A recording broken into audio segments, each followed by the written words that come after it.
Attention là. Ah oui, oui, oui.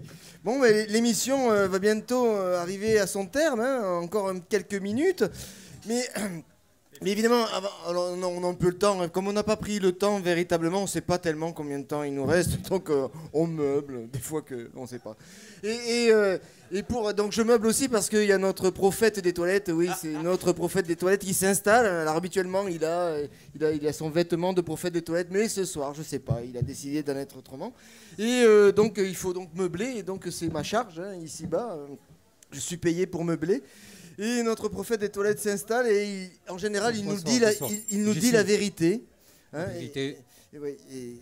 Toute la vérité, rien que la vérité. Voilà. Bon, alors bonsoir, chers auditeurs, malentendants, sourds. Alors d'abord, je commence par ma petite prière habituelle. Fuck the system, mort aux cons, mort aux lois, vive l'anarchie. Merci. Bien, alors d'abord, je voudrais faire un petit point sur ma carrière de prophète, car ça va faire bientôt 1 an que je prophétise pour vous à pas plus haut que le bord. Je vous rappelle qu'au début, j'ai cherché des informations sur le métier, à travers la religion catholique et la religion capitaliste, et que je n'ai pas trouvé grand-chose, ni dans le code du travail, ni convention collective, rien. Alors je me suis fait tout seul à la force du poignet du cerveau. Bon, alors d'abord, avant de vous rencontrer, cher public et auditeurs de cette émission, j'étais prophète en herbe. Soignez-vous par les plantes, disait Montoubib quand je lui parlais de mes crises de misanthropie aiguë. Ben, après, je suis passé petit prophète des chiottes au fond du couloir, il n'y a pas de porte, mais suivez la lumière, puis prophète des toilettes et bientôt prophète du dimanche, et pas que, et pas que les jours fériés aussi, je veux dire. Je trouve que le dimanche est un bon jour, n'est-ce pas? Parce que les gens sont un petit peu plus réceptifs à mes paraboles. Et puis, comme je me repose tous les autres jours de la semaine, ça fait qu'on pourra se rencontrer plus facilement. Et puis, je vous facturerai double aussi. Un travail au dimanche. Bon, ben, on en reparlera. Alors, puis, j'ai l'intention de finir prophète à 2 balles. Hein, à 2 balles, enfin, je veux dire assassiné, quoi. Je veux dire qu'on me trouverait prophète voué au côté clair des forces du bien. Quoique sur ce dernier point, sachant qu'un seul a réussi l'étape suivante, qui est la résurrection, phase qui précède l'adoration pour des siècles et des siècles, ben, j'hésite un petit peu et je me réserve la possibilité de reprendre le cursus au début, c'est-à-dire prophète en herbe, retraité. Tranquille. Mais pour l'instant, je me dois de vous faire part d'un événement important qui s'est produit il y a quelque temps, là, après mon accession au poste de prophète des toilettes. C'était courant janvier. Je reçois un coup de téléphone, chose rare. Je n'en reçois jamais car avec les vengeurs musclés, nous correspondons par télépathie. Alors je décroche. Allô, c'est François Ier. J'ai François Ier, le roi du XVIe siècle, descendant des Capétiens. Parce que parfois, il y a des interférences, vous savez, avec les prophéties. Et il me dit, non, vous n'y êtes pas. J'ai dit, ah ben alors, François, notre premier François de la Ve République. Mais non plus. Le pape François, le secrétaire de Dieu. Damned, j'y fais. Il n'aime pas que je lui dise Damned. J'ai fait, Damned, excuse-moi, mais t'avais oublié. Qu'est-ce qui se passe? Qu'est-ce qu'il y a?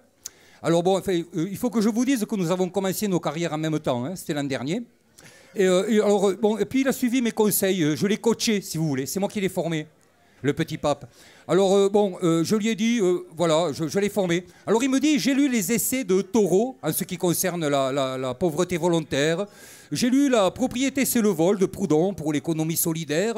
Enfin il me dit, tout ce que tu m'as conseillé pour contribuer au concept de liberté, égalité, fraternité, mais les conseillers du Vatican me disent que de nombreux fidèles quittent toujours notre Sainte Mère l'Église pour écouter la parole de vos disciples libertaires, les vengeurs musclés. Ben, j'ai dit, c'est comme ça avec la populace, tout passe, tout lasse, sauf les dégueulasses. Alors, je vous rappelle aussi l'équipe des vengeurs musclés. Il y a Babytronic, la cyberpunk, reine des crypto-anarchistes, Thor le redresseur et son marteau de justice éternelle, et donc qui chuchote la vérité, notre communicant. Alors il me raconte, le pape, là, il me raconte ses difficultés au sein de sa famille, et puis, sans prévenir, il me lâche « Je voudrais faire partie de votre équipe, maître, devenir un de vos disciples. » Fichtre, il y va fort le bougre, me dis-je. Et je lui fais « Redamned !» Il n'aime toujours pas, et je dis « Nous en avons déjà parlé, je serais ennuyé d'avoir à te rappeler le passé désastreux de la secte dont tu as la charge. Excuse-moi, mais c'est du lourd, du très lourd, ça tue sa race, si tu veux mon avis, ton histoire. » L'Inquisition, génocide des Amérindiens, et puis surtout Pie XII, le pote des dictateurs de 40, ça s'efface pas facilement. Même avec la meilleure volonté, ça va être long. Mais je lui dis, mais tu es en bonne voie, mon grand. Continue à lire les évangiles, comme je te l'ai conseillé. Et plus tard, lorsque tes ouailles se comporteront comme au 1er siècle, après le maître des prophètes, eh bien, peut-être nous les autoriserons à nous rejoindre au sein de la nouvelle religion que j'entends proposer à l'humanité incessamment sous pneu. Bon, voilà, donc je vous parlerai de la religion que je vais mettre en place. J'espère que vous serez nombreux. Hein. Je peux vous en dire 2 mots. Mais déjà, je pense qu'on va essayer de se trouver tous un Dieu personnel, essayer d'avoir chacun le sien. Et je veux dire, ça peut être bien, le verre de bière, la voisine, enfin voilà. Bon, mais comme ça, moi, c'est ce que je vous propose. Alors, ensuite, tout allait très bien. Mais il y a un autre événement important.